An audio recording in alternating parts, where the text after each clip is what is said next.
Hello, hello, hello, everyone.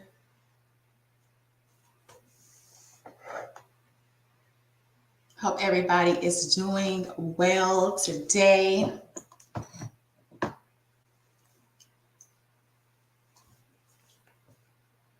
So, we are just going to wait a few more minutes for everyone to log in and start and get in here.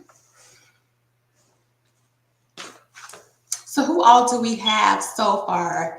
If you are able to comment in the chats, let me see you. Tell me your name, your business, and what do you do?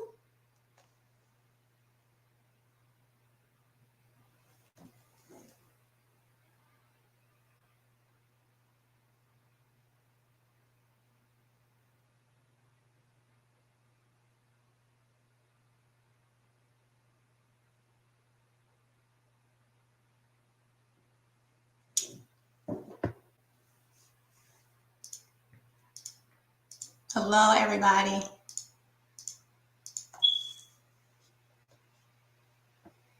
How is your Saturday going?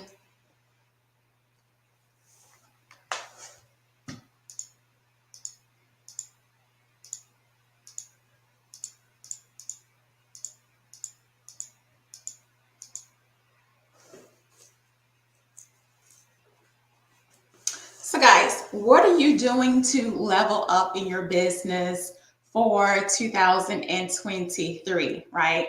So, there are so many things that people try to do, with the new year. You come up with your goals, you come up with the things that you want to do for your business. You do your vision boards, all of that good stuff, right? But when it comes to your business, as far as like the back end with the organization, how are you doing in those regards? Like, what goals are you putting forth? Not even only your goals, but what is the action that you're actually putting forth to make those goals happen, right? Because that is very important.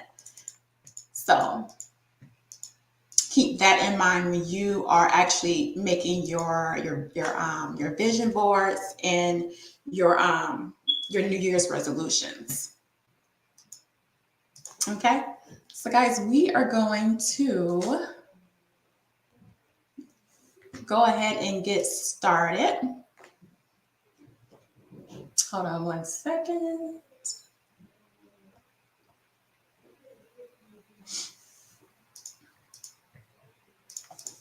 Okay, guys, let me hear you. I want to see you out there. Tell me where you are from. What do you do? Comment. You can comment in the chats.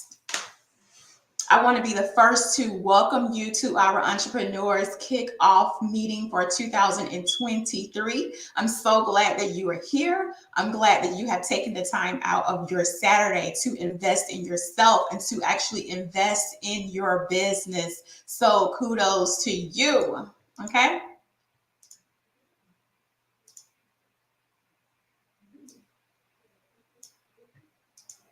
Hello there. How are you this morning or this afternoon? Let me see if I can unmute you. There you go. How are you? Miss Taryn, I can't unmute. Okay, there you go. Okay. There we go. Yeah. Hi, good morning. How are you? Good, good, good. So I I was trying made to give it. it. Yeah, you did. I'm excited. I was trying to give everyone a little bit more time before we jump in. Hello, guys. Good afternoon. So, listen. So, while we are waiting, we often talk about, as I was saying before, our goals and what we try to put forth. Regarding our business goals and what we want to do, but sometimes we forget and we leave out of those action plans, right? So it's important for you to also know what kind of action that you are going to put forth with reaching your goals. Like, we come up with goals like, I want to make another 100,000 a year, or I want to bring on 75 more clients. But you have to think about, okay, what action plan are you going to put behind those particular goals goals. Like, what are you going to do in order to make those goals happen? So while we're going to give them maybe like 3 more minutes. But what is some of the stuff that you are going to leave behind in 2022, as far as being a boss or being an entrepreneur? Because we set forth our goals going forward, but what is some of the stuff that you are just saying to yourself as a boss? I am not doing that in 2023, right? Because this is my year and I'm not putting up with it. I'm not dealing with it. So, what are some of the things that you are just not going to bring into the brand new year as far as an entrepreneur? Any thoughts? Miss Taryn, do you have any? Well, one thing that I'm definitely bringing into 2023 that I didn't have previously is the term beautiful boundaries. Mm, Building those solid, good relationships with clients while also maintaining both of our boundaries. yes. And that helps you stay accountable. It helps you stay business. It really helps ensure that what you're doing with your client is really in their best interest. And it's not like, oh, this is my friend, she'll be fine, or we'll be doing this or whatever. I really think that boundaries are super important. Yes, definitely. Boundaries are definitely important going into a brand new year when you are really trying to level up your business, which is what we're trying to do. You have to be able to set those boundaries and know what you are willing to deal with and what you're not willing to deal with, right? That's good Absolutely. information. Yes. Okay, so What about I you? am, What are some things you're bringing into the new? for me, I am going to delegate and automate. Those are my two Oh, words yeah. as far as my business this year, because with being an entrepreneur, we know there is so many hats that we have to wear being a boss, right? We have to know a little bit about everything. And it's impossible for us to know everything because we're focused in on the product that we're giving out or the services that we're offering. And so Hmm. I don't have time to break away from my tax and accounting firm to learn how to do something else all the time. Like if I need to do marketing, I don't want to do marketing. I really don't want to learn how. And so when I'm Hmm. faced with that, I am either going to delegate it if I cannot automate it. That's my thing. That's a So it's great a one right there. yes. So it's about bringing on and reaching out to other people that can, because my focus is on my firm as far as like, Right. the bookkeeping, the taxes, the accounting. That's what I'm focused on. So if I can't automate it for myself and get it done, I'm going to have to delegate it. And that means calling on experts such as yourself to say, hey, I need help with this. Can you just go ahead and handle this? And so you don't have to like, take a pivot and a pause to learn a new craft Right. and learn a new skill. So I think that should be a word for a lot of entrepreneurs is delegation and automation. If you cannot automate it, delegate it to somebody else. That's So that's yes, absolutely true. Otherwise, yes, I mean, who hasn't, like, I've always wanted to learn how to do AI augmentation, and I'm like, well, am I gonna have to take a year off of like my job, my right. career to learn this, or just kind of hire someone to mentor me through it or something? Because we Mm-hmm. don't have time for that. You can't take a year off Mm-mm. your business to learn your business nowadays. Right. Yeah, it's a lot. It's a lot of hats as a boss. So yes. Sorry about that. So if you want to jump in and tell us a little bit about yourself, about your business and the services you offer, that would be awesome. I'm excited. Great. So my name is Taryn, and I am the owner of the Elevate Agency. I started this business. Funny enough, I started it because I used to sell hair and do hair for years. Okay. And I always built my own branding. For about 15 years, I built my own website, I built my own logo, my own marketing, and I really loved every aspect of the building process, but not so much the hair part. Like I didn't Mm-hmm. enjoy doing the hair, but I enjoyed making flyers about doing hair.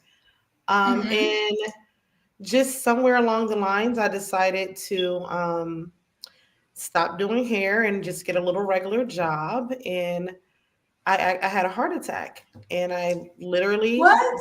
yeah, I had a heart attack. I lost everything that I had, and I was in a homeless shelter. Mm. So I started this business from the homeless shelter. Mm-hmm. I was literally like at the little, we had like a little community dining table, and I started this business because I thought all these years I've not been following my passion, which is helping people build brands and businesses and teaching people about marketing. Mm-hmm. And from there, business kind of blew up. I absolutely enjoy helping clients reach their potential. Sometimes it's a little bit harder for some than others, but we Mm-hmm. tough it out and we end up building really beautiful and sustainable brands. Wow. That is awesome. So what are some of the clients that you have done in 2022? Like what did some of those look like as far as like you reaching out to them, and are they coming to you saying, "Hey, I need your help and what can you do for me?" So I feel very blessed. Most of my clients come from affiliates and referrals. Okay. So I've partnered with bigger companies Mm-hmm. that, like one company does logos globally, but they don't do websites. So they send me Mm-hmm. customers that need help with their branding and something beyond just the logo. And then I have partners who help people with business structure, business credit. So Okay. everyone that comes to me knows what kind of what they need. Mm-hmm. They know they need a brand, but then I help them learn what a sustainable brand is. Something Okay. that you can continue to build, and what a brand really is. Because some people think, oh, I just need a logo and some stationery, and Mm-hmm. it goes so much more beyond that. Your brand is your business's voice and its Right. face and its personality. Mm-hmm. I have a lot of fun helping people figure out what their brand's personality is versus their own personality. Okay. So, can you, like, if I'm just, well, my first business, I had a daycare business, right? And I knew Mhm. nothing about nothing. So, for anyone that is starting out, or they say, okay, I am beginning my business this year, what are some of the tips that you would give them to be able to sustain to start a good brand? The first thing that I would tell them to do is to research their competitors.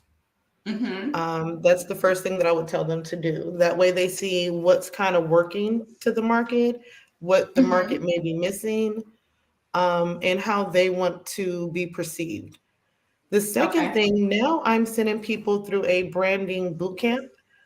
Mm-hmm. If you join my website, there are workbooks that will help you learn how to build your brand, your brand's voice, your brand's promise, your mission, who your target person is. All of those things are so important before you start spending money.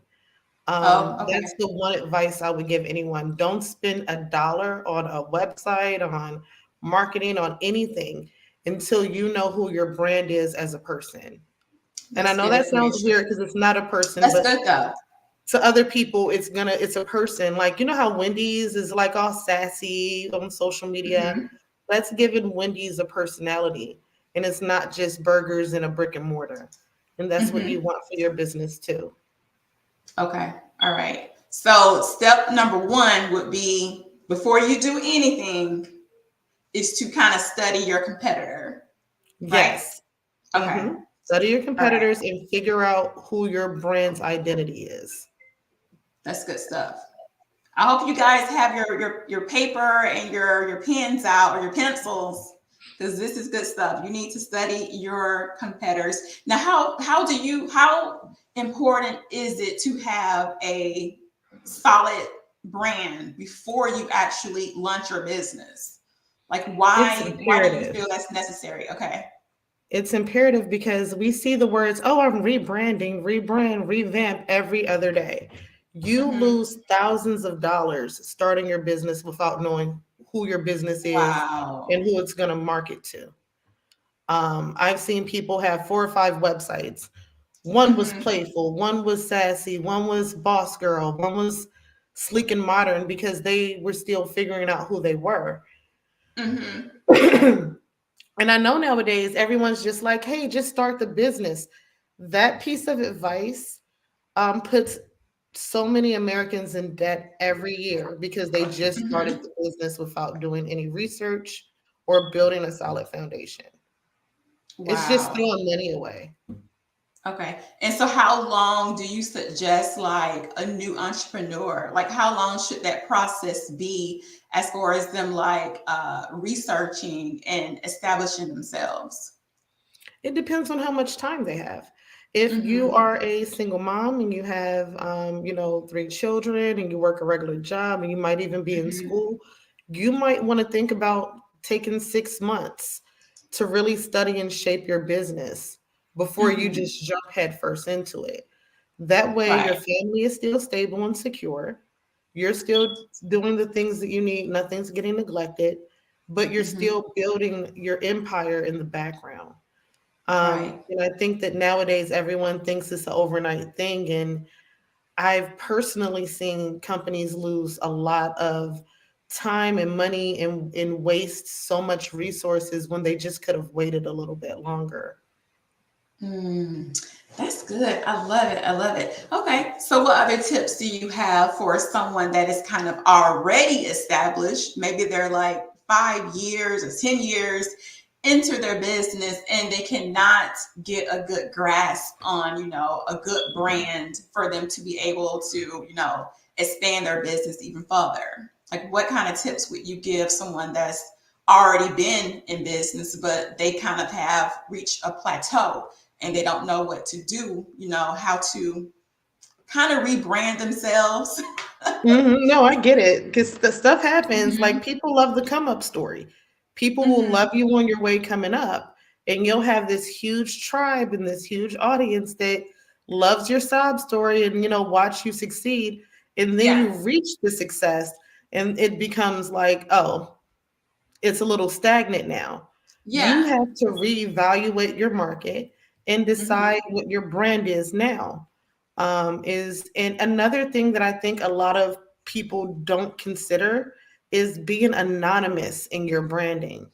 People, you don't have to be the face of your business. Your brand doesn't Mm. need to have your voice. Wow. Okay. I love dance, and one of my favorite dance troupes since I'm not going to tell y'all the year, but it's the Jabberwockies. The Hmm. Jabberwockies built an amazing brand, but a lot of people don't know there are 100 and something Jabberwockies right now. Hmm. You never know who's showing up. They've built such a credible brand off of 4 people that it's now 100 people. You never know who's Wow. behind the mask anymore. 3 of them have Hmm. retired, and people don't Hmm. even know that 3 of them have retired because they built a long term sustainable brand. It's not about Wow. any of them specifically, it's about the Jabberwockies. And now you have these 100 people going around the world, traveling, making money, getting endorsements when no one knows who's really behind the mask. And I think Hmm. a lot of times we are so used to social media that we think that we have to be the face of our business. My face isn't on my website. Hmm. I added it slightly when I decided I'm going to do coaching, but prior to that, no one knew who owned any of my businesses because I want my business to last longer than me. Oh, So yes, yes, yes. that's something I think a lot of people need to consider. What happens when you're done? What happens to this business you've built off of Hmm. you? You're going I to have love to that. start all over again. Right. Okay. Now, do you think like your brand changes? Like, is that something like a business? Does the brand change after your business is you've been, in business for a while now? Does that brand change at all, or should It your brand can. change? It's possible for your brand to change. Usually it's not for a good reason. Usually it's because Okay. there was a scandal or you need to pivot because the audience is no longer engaging with you. Mm-hmm. But really, your brand should stay the same. Your brand should be on day one who it is later, unless you're seeing massive dips in sales and engagement. Mm-hmm. Like the thing with Wendy's. Wendy's started that because they've never been as popular as McDonald's or Burger King. So they had to Mm-hmm. change their entire brand from being like, oh, family, little daughter, whatever, Yeah. to this sassy person because they were losing something. If Mm-hmm. you're winning, then you shouldn't have to change your brand constantly. I like that. Okay, that's good stuff. I love it. Okay, Yeah. so what other tips do could you give um, any kind of brand new entrepreneurs? Like, what would you say is like your three top tips for them to like create a brand that's going to be sustainable and solid? Because I have no clue about branding at all, and I've been an Um, entrepreneur for about not a couple of years, maybe about 15 years now. And so I never really knew anything about branding other than what I could find, like Google, but that was not my thing. And so again, it's about reaching no, I get out it. to other people and saying, hey, I need help with branding. What can I do? Like you with bookkeeping, I know absolutely nothing about numbers and math and any of Mm-hmm. those things. So yeah, we have to kind of reach out to each other. Mm-hmm. I would say my top three tips are: don't be afraid to be different. Okay. Trends come and go. Mm-hmm. It's easier to sell something you believe in. Those are my Mm, top three tips. I love it. Those are good tips. Yes. Because I believe you definitely have to be passionate about whatever it is that you are doing in your business. So, yes, Hmm. I definitely agree. All right. So, do anyone have any questions? If you do, you can put them in the chat. And I think Misha is having some issues connecting. Oh no. Yeah. So, I'm trying to help her at the same time. See, I'm joining the chat. Any questions? Because a lot of people, it's hard for us to, again, wear all the hats that we need necessary to be able to run a successful business. So, this is your time to kind of ask any kind of questions that you need regarding your branding and regarding your marketing. What do you feel right now? Because social media has so many different outlets. When talking about marketing, like what is a good avenue to really market to people and get a really good feedback? Because with Facebook and all of the algorithms, like it's just really hard to stay on top of something that is going to give you back, the the audience that you need for the other feedback of to be I able don't to think there's a post something certain and get good. platform. I don't Okay. think there's a certain platform. I think it's whatever's easier for you. Mm-hmm. For me, I like Facebook. I Mm-hmm. like it to run ads on, but I don't necessarily market personally on there. Okay. Instagram is great to run ads on. TikTok is great Mm-hmm. to run ads on. But marketing, however you market, should be something that's easy and comes naturally to you. I Mm-hmm. remember I used to manage a salon here in Baltimore, and the owner didn't have a website. He didn't have any social media presence. He gets up Mm-hmm. every day and he gets about 100, 200 flyers printed. And him and the people in the salon who don't have any clients walk all day throughout the malls, the shopping Really? centers, plazas, and they give out flyers. His business has Mm-hmm. been around for, my daughter's 5 now, 8 years. His salon has been growing and expanding, and he doesn't have an online presence. So it's not Wow. necessarily one thing. It's whatever works for you. Like with me, I'm Okay. not on social media and the groups going, you see people post who all do websites. I'm not like Mm-hmm. me, I do websites because that doesn't feel comfortable to me. So I use other avenues of marketing, and affiliates are one of the easiest ways to get clients. Mm-hmm. Okay. Collaborating and affiliating with other companies, you both get paid, you get to have a great relationship. That is what I really think a lot of people need to start looking at collaborating. Mm-hmm. Okay, we have a question. Are you reading that? Yes. So looking for any advice or suggestions on building my business, my name, promotions, marketing, etc. I've been doing it all right, but some weeks I'm making a ton and some weeks zero. So Okay. that can be difficult. I know what that's like when one week you might like blow out of your sales and the next week you're like, what happened? One of Right. the main things to work on is finding ways to get long-term retainer customers.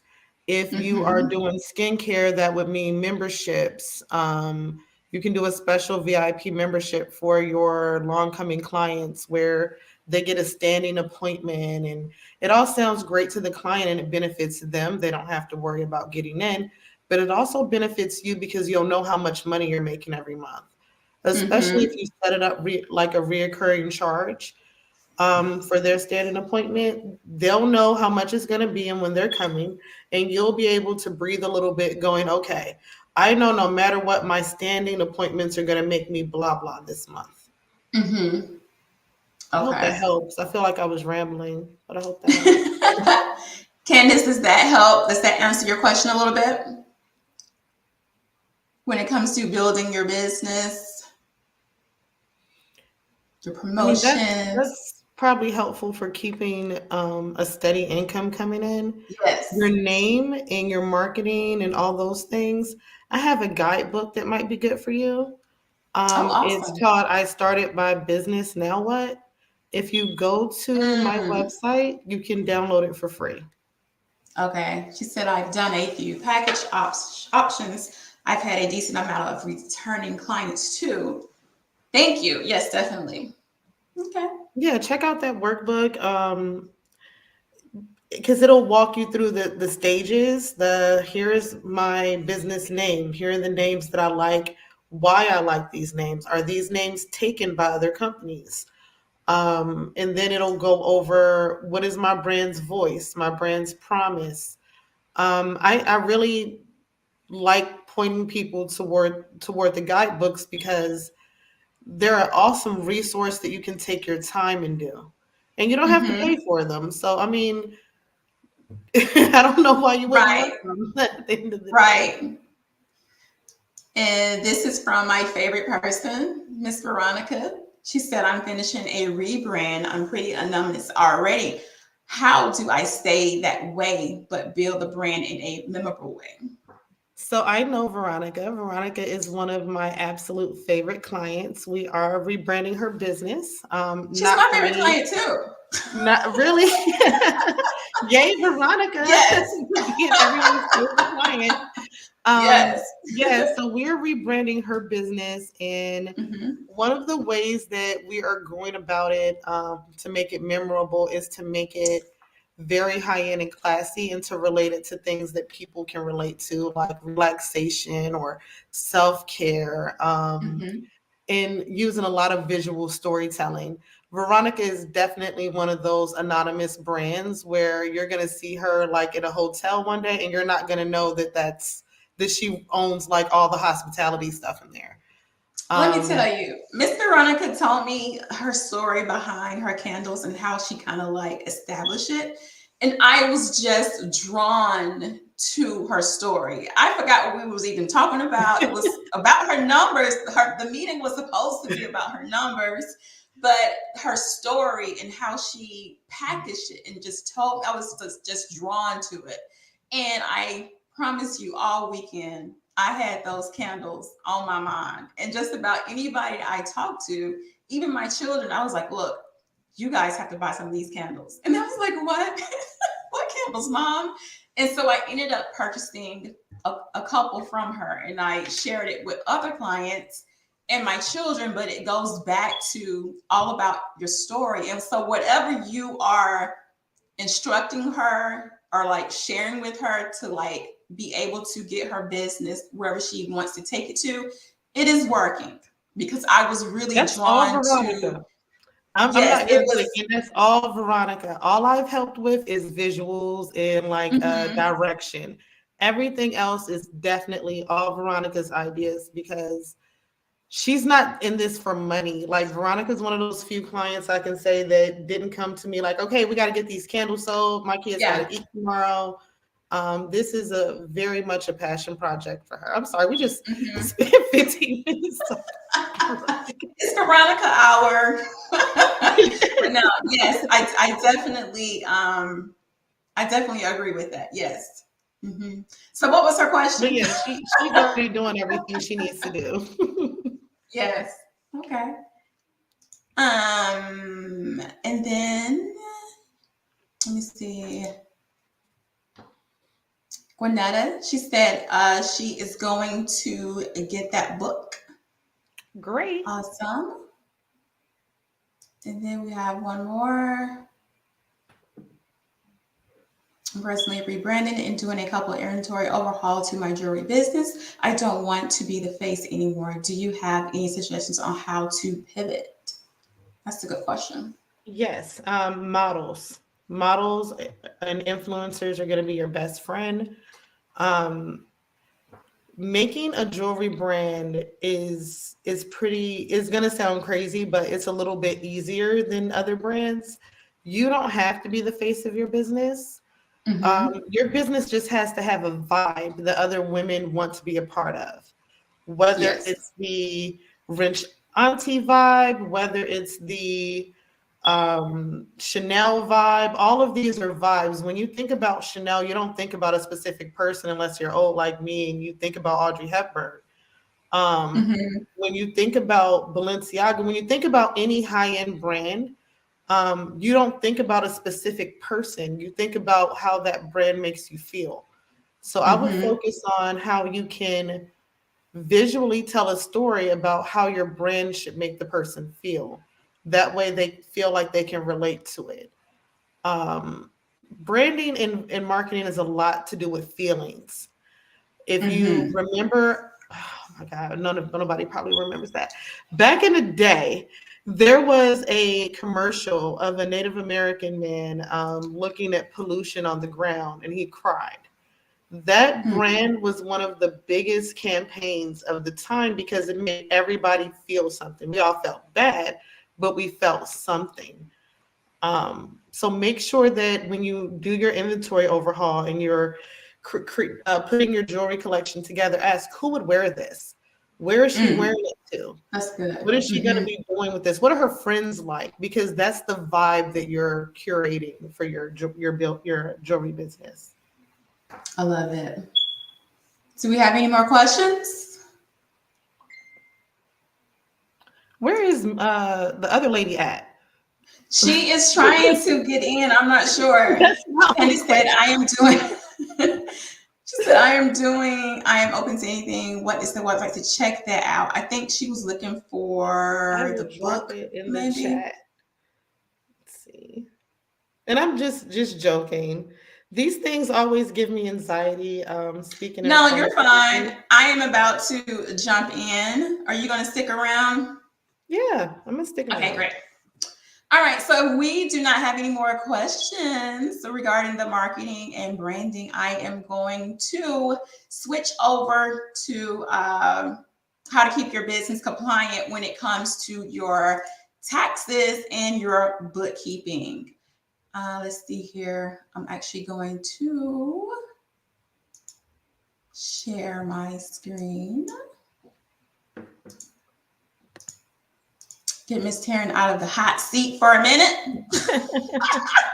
Just for a second, that's great. I appreciate Yes. that. No problem. So, guys, so as a business owner, we know that you definitely have to do something when it comes to organizing your business as well as preparing for your taxes, right? So let's see here. If I can go to My next slide, just to give you guys a little bit more information about myself. I am TK Barlow. I am a wife, a mother, an author, an entrepreneur. I have over 10 years in the accounting industry, and I just really love helping other people build their businesses and have be able to like change their lives to whatever type of reality that they want. Let's see. So how many of you guys have ever felt like this lady here when it comes to your taxes and when it comes to your bookkeeping? Because this was me definitely when I started my first business. My first business was actually in childcare. It was many, many years ago. But when it came down to me actually filing my taxes and doing my books, I had no clue. I was totally lost, right? And my biggest fear was if I had to end up owing the IRS. And I did not want to do that. And then that's what initially happened. I had to pay that year because I was really unsure about what type of professional I should go to. I was really leery about contacting tax professionals. And I just picked one, a random person. And that person was unable to really help me in my business taxes. And like I said, I ended up actually owing that year. But who wants to be confident like my made up person? Her name's Lisa. I just gave her name. So who wants to be confident like Lisa, right? Because you as an entrepreneur, you want to be clear on which tax deductions, which credits that you should be taking for your business. You want to have a good, reliable bookkeeping system in place so that you feel confident about your business numbers. Okay, so bookkeeping, guys, is the foundation for your business success. Oftentimes, when we are establishing our businesses, we really don't take into consideration, okay, how am I gonna track my inventory and my income? Like we immediately start thinking about what I want to do, what am I going to name my business, what kind of services am I going to offer? We think of all that type of stuff. But then when it comes down to us actually trying to figure out how are you going to track that income? How are you going to track those expenses? We kind of overlook that, and that is not good. Okay, why? Because 95% of business owners, they fail within the first 5 years, guys. And usually it always boils down to an issue with the cash flow. If you're not tracking your income, if you're not tracking your expenses, it's going to be not impossible, but nearly impossible for you to keep a good record or a good understanding of where your money is going. How many of you have actually looked up one day and was like, now I know I made sales this week. Where is my money? Where did my money go? And that is what happens when you don't have a good focus or a good system when it comes to your cash flow. So you want to avoid that problem. You want to make sure you know exactly where your money is going with bookkeeping. So what does the IRS have? What are their thoughts about businesses that do not keep their books? Because we know a lot of people don't keep books. I think it's actually only 30% of business owners keep their books and keep it right. So how does the IRS feel about that? If you go to the IRS website, they have a list, and this list consists of 7 different criterias that they look at to determine if your activity is actually a hobby or if it's actually a business, right? So there are, I think it's 7 of them, I'm not sure. But the first one that they list on the IRS website is the taxpayer carries out activity in a business-like manner and maintains complete and accurate books and records. Meaning, in order for them to kind of say, hey, are you really a business or are you operating as a hobby? These are the things that you have to follow. And it's a list. And the first one on that list is this one right here. that you maintain complete and accurate books and records. So not only do you have to keep your books, but they have to be right.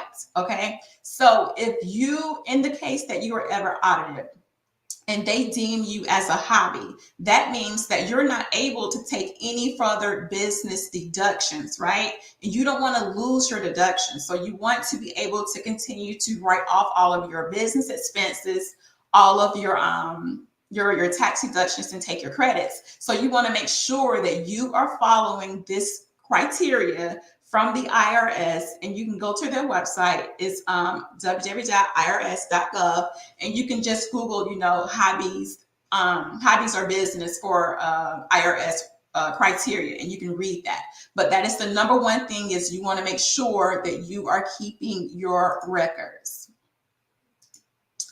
So let's see if I can go to the next one.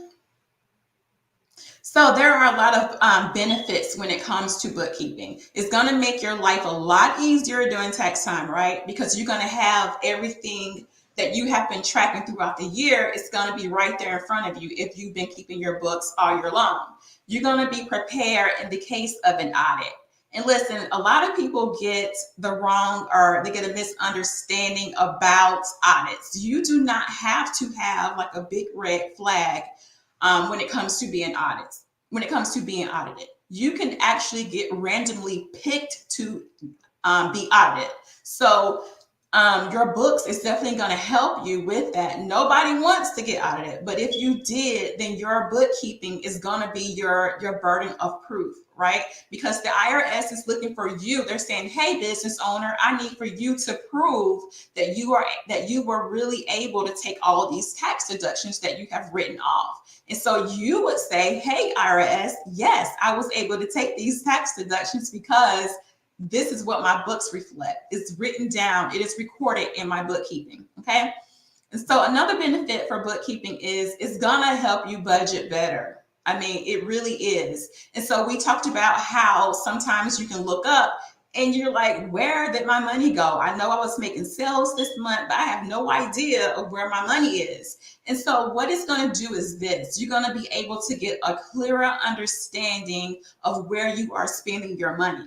Maybe you're spending too much in marketing and you need to put it back over to, maybe to your another area, but it's going to help you be able to get a clear understanding of maybe you're just putting too much into buying products. Maybe you need to hold out this month from buying products and buy them next month, but you'll get a better grasp on where your financials are going. And so again, you're going to get a clear understanding of your profits, because a lot of the time we feel like, okay, I'm making sales, I am bringing in the clients, I am selling my product, so I'm making a profit, right? No, that may not be the right thing to understand, because just because you are making profits or you're bringing in money, that is not your profits. If you've made $500 for the month, $500 is not your profit, right? Your profit is going to be how much money did it. First of all, you have to figure out you got $500 and then it took you $100 to make that profit, or to, for maybe you had to do advertising, maybe you had to pay Miss Taryn to go out and market it for you, or so you have to subtract your expenses from that revenue you brought in. So if it cost you $100 to actually get that product going, then your profit is $400, not $500. So you have to take those kind of things into consideration about what your true profits are, okay? And so bookkeeping is gonna have you feeling like Lisa, all right? Now, everybody wants to feel like Lisa. You remember Lisa, right? The lady I showed you in the first couple of slides. So you want to be able to feel like Lisa, to be confident, knowing your numbers, know where you are financially, knowing that in the case of an audit, you have your bookkeeping together, right? So in order for you to do that, you need to have a good bookkeeping software in place. Now, there are different kinds of free to low cost software that you can actually partake of. There is a Wave app. I think that one may be free. If it's not free, then they have a low cost for you to start. There is Zero. There is QuickBooks. We use QuickBooks in our firm, and QuickBooks is really good once you kind of learn how to operate it. And then if you are not in a position to where you're able to get any of these software, you can just always use Excel spreadsheets. Those are totally fine, but you want to not stay in with the Excel spreadsheets. You want to kind of use that temporarily, because you want to have the ability to be able to print and produce your monthly statements, like your profit and your loss, your cash flow, your balance sheet. You want to be able to produce those. Okay. So all of those apps are totally fine, but what you should not do is just don't wing it. I get a lot of business owners say, oh, I'll get bookkeeping when I need it, or I can't do bookkeeping right now, I'll wait. That is not the thing, guys. You need to have a good bookkeeping system in place on day one. When you make your first transaction for whatever purchasing you're doing, that is the day that you need to start your bookkeeping as well. Now, how would you start it? You can do any of these apps. If you're not in a position to where you're able to hire a bookkeeper or hire someone to come in and like kind of oversee your books, then just go ahead and get one of these apps or use a spreadsheet. But what you do not want to do is to continue to wing it. We're not winging anything in 2023, okay? We're not doing any kind of winging. And so you want to make sure that you have those, because you don't want to miss out on any of your tax deductions or any of your tax credits. So because you are a business owner and because you help generate the market, you help stimulate the economy, you help generate you help generate entrepreneurship with other people. The IRS, they kind of give you incentives, right? They give you incentives to where you're able to write off any kind of business deductions, any kind of business expenses. And that is the section 162. It is actually in the tax code. So as a boss, as an entrepreneur, you need to be familiar with things that benefit you in your business. The section 162 says this. It says that it allows businesses to write off deductions for all ordinary and necessary expenses paid or incurred during a taxable year in carrying on a trade or a business. So that means that in your business, like if you have a barbershop, in your barbershop, you are able to write off anything that you have purchased that is ordinary and necessary, right? So that means like if you have to buy clippers, if you have to buy a new barber chair, if you have to buy the little uniforms that they wear, anything like that, any kind of combs, brushes, or scissors, all of those things are necessary for a barber to be able to own and operate his business, right? So those things are gonna be tax deductible, okay? So if that same owner tried to then say, okay, well, I need some restaurant equipment for my barbershop, then no, your restaurant equipment is not going to be a necessary expense for your business. So just like I was talking about earlier, when I started my first business, my daycare, I didn't know anything about what I was supposed to write off. And so the taxpayer that I went to, she really didn't know either what I was supposed to be writing off, because she didn't even do it at all.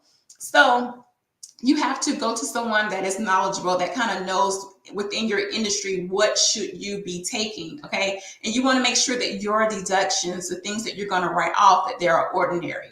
That means that if you have a hair salon and you say, oh, well, I need a Mercedes-Benz to operate and run my hair salon, then no, that is not an ordinary expense for a hairstylist. So that is going to be a red flag. So you want to know exactly what is suitable for you in your industry, because something that I can write off, my friend or my neighbor may not be able to write off. So you have to also get understanding and get a good knowledge from people that you trust. And I know it's really hard to find a tax preparer or a bookkeeper that you can actually trust, but you have to find someone that you can ask questions to. Because when I first started my business, I felt like, okay, this lady is gonna think I'm stupid, that the tax preparer, I felt like I'm supposed to know because I'm a business owner. And so I didn't ask the questions that I should have been asking.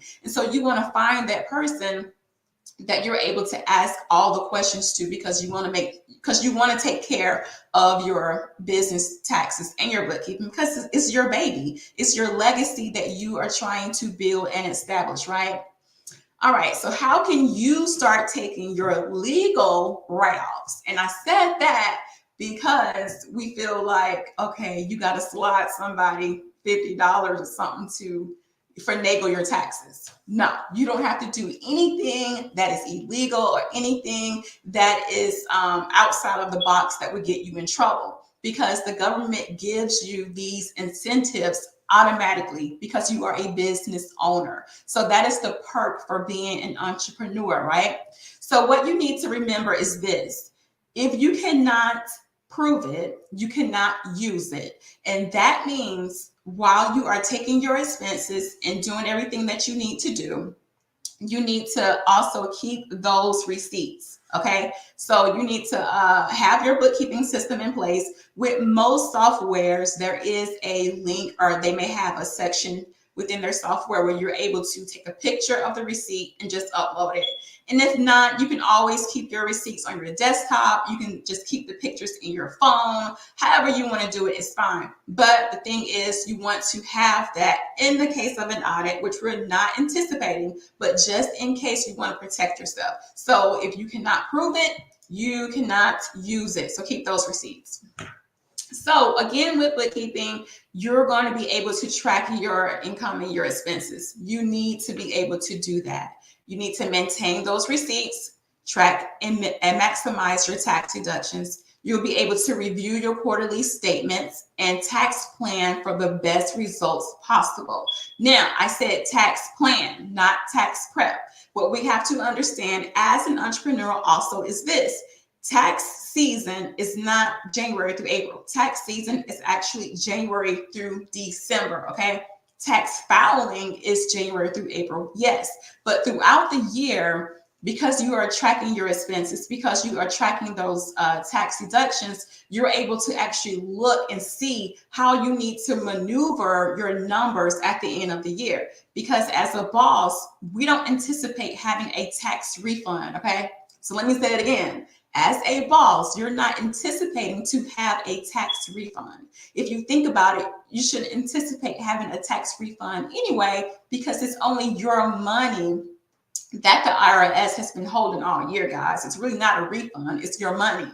And so as far as being an entrepreneur, your goal is going to be either to come up at a loss, or you want to just break even. Those are your goals: break even or come up at a loss. So what we do is we tax plan throughout the year. We're able to look at your numbers and say, okay, well, maybe you need to purchase some more supplies, or maybe you need to, because you want to create more expenses that you're able to write off. So if you're like anticipating buying like a big lump sum of equipment, maybe you should take those in December instead of the following year in January. So with tax planning, it's all about looking at your numbers, looking at those expenses, knowing when you should write off certain deductions and when you should wait. So that is something that you should also incorporate in your business, okay? And again, your taxes are going to be a direct reflection of your bookkeeping. So if you have terrible books and you haven't been really, tending to them like you should, then that's really going to be reflected in your taxes, right? So guys, so now is the time to level up in this area if you have not. And what we do is we help entrepreneurs increase their profits through professional tax prep and accurate bookkeeping. Remember that list that's on the IRS.gov. You have to have good record keeping, and that is correct and accurate, okay? So that is all for me, guys. And if you need to reach me, I am at hello@tkbarlow.com, or you can reach out to me on Facebook, okay? So did anyone have any questions regarding your business taxes, or how to, get that established if you have not? I know it was a lot, and sometimes I talk really fast, so I do apologize. But if you have any questions, I would love to answer them. Let's see here.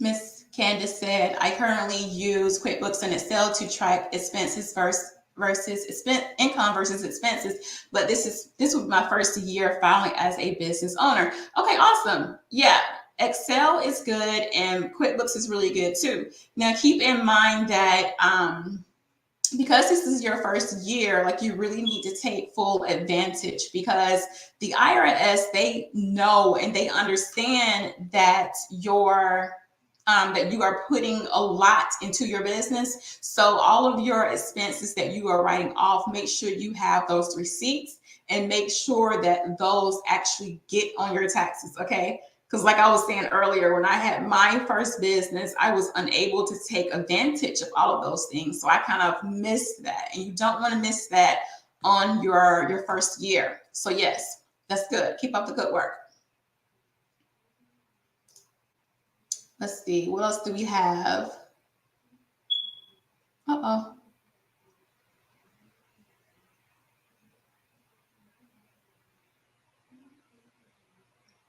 Okay. Candace again, let's see. I am confident in my ability to file taxes on my own without paying an agent like HR block, but I am concerned with what to use as deductions. Okay, so I have a free ebook that you can take a look at. It's just a whole bunch of tax deductions that most business owners would be able to look in and see if any of those deductions are for their business. So you can look at that. I will try to see if I can get a link to you for it. But yeah, so you want to, like a lot of people, most owners are able to take, your cell phone use, internet. If you have an office within your home, then you're also able to take the home office deduction. Now you're not able to take that if you have an outside facility, like if you have a hair salon, but your office is at home, then you kind of have to choose which are you going to take. Are you going to deduct the rent that you're paying, or are you going to take that home office deduction? So yes, there are a lot of general deductions that you can take, and I'll see if I can get that ebook over to you. But definitely look into your cell phone, your internet, any kind of office supplies you have purchased, any kind of marketing that you're doing for your business, marketing and advertising. That's definitely a tax deduction as well. Y'all just let Candace get all the questions in today. Let's see.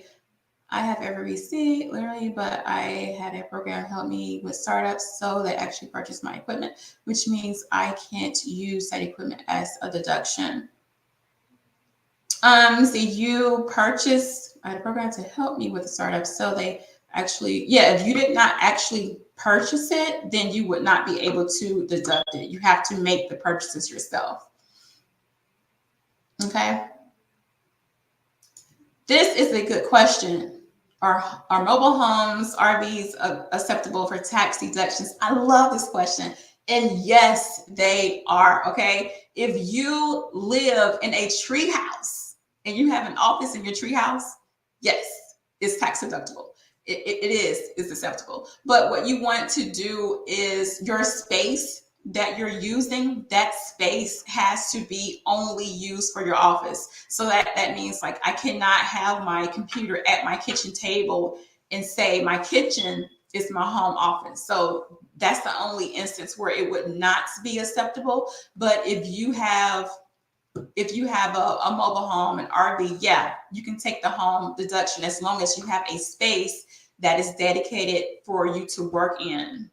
That's just you're using just for your work. So not like a bedroom that has a office and then you call it your office space. No, like it has to just be for your business. I love that question. Thank you. Uh-oh.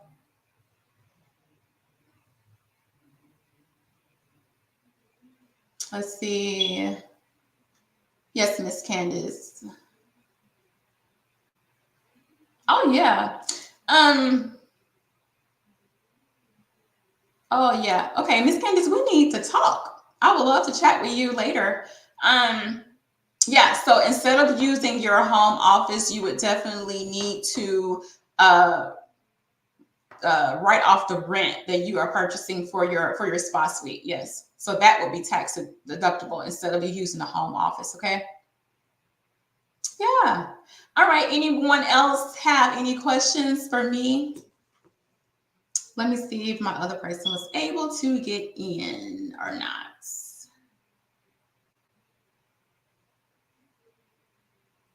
Okay, guys, it has been lovely chatting with you guys, and I am so happy that you took out the time to kind of invest, not kind of, but you did. You invested time into your business, you invested time into leveling up for 2023. So if you need to reach out to me, again, my name is TK Barlow. I'm the owner of the Barlow Group Tax and Accounting Firm. My email address is hello@tkbarlow.com, and I'll put that in the comments, just in case. And you can find me on Facebook as well. And it was a pleasure. And if you need to reach out, I am here. And I hope you guys have a wonderful weekend. And I will talk to you soon. Bye bye.